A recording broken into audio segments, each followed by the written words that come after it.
Hello friends, welcome to my channel everyday Chhaya. આજે આપણે બનાવશું મૂળાનું વઘાર્યું કે મૂળાનું શાક, જે ખૂબ જ ઝડપથી બની જાય છે અને તે દાળ ભાત સાથે ખૂબ જ ટેસ્ટી લાગે છે. તો ચાલો શરૂ કરીએ રેસીપી. આ માટે મેં પહેલેથી જ થોડી મૂળાની ભાજીને ઝીણી ઝીણી કટ કરી અને ધોઈને ચાળણીમાં રાખી લીધી હતી.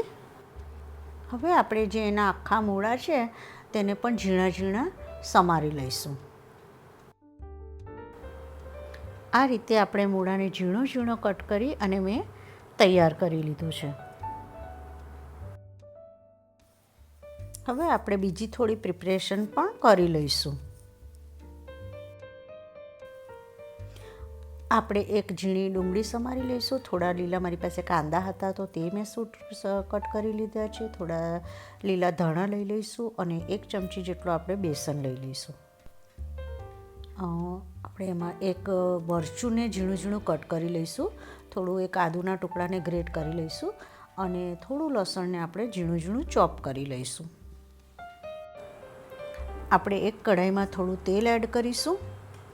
તેલ ગરમ થઈ જાય એટલે આપણે એમાં થોડી રાઈ એડ કરીશું અને રાઈ તતળી જાય એટલે આપણે થોડી એમાં હિંગ એડ કરી લઈશું. હવે આપણે આદું, મરચાં અને લસણ જે આપણે પહેલેથી જ તૈયાર કરીને રાખ્યું હતું તે એમાં એડ કરી દઈશું અને થોડું એને સાતળી લઈશું. કાંદો સતળાઈ જાય એટલે આપણે 1 ચમચી જેટલો બેસન એમાં એડ કરી અને ધીમે તાપે એને શેકી લઈશું. બેસન શેકાઈ જાય એટલે આમાં આપણે કાંદા જે કટ કરી રાખ્યા છે તે એડ કરી દઈશું અને એને પણ આપણે સારી રીતે સાતળી લઈશું. એને આપણે બહુ બ્રાઉન નથી કરવાના. આપણા કાંદા સારી રીતે સતળાઈ ગયા છે એટલે એમાં જે એનો કાચો ટેસ્ટ આવે તે એમાંથી નીકળી ગયો છે. હવે આપણે એમાં મૂળાની ભાજી અને જે આપણે મૂળો આખો જે ઝીણો ઝીણો સમારીને રાખ્યો હતો તે એમાં એડ કરી દઈશું. આપણે એને હવે સારી રીતે ઉપર નીચે કરી અને ચાળવી લઈશું. હવે આપણે એને ઢાંકી અને થોડીવાર માટે થવા દઈશું.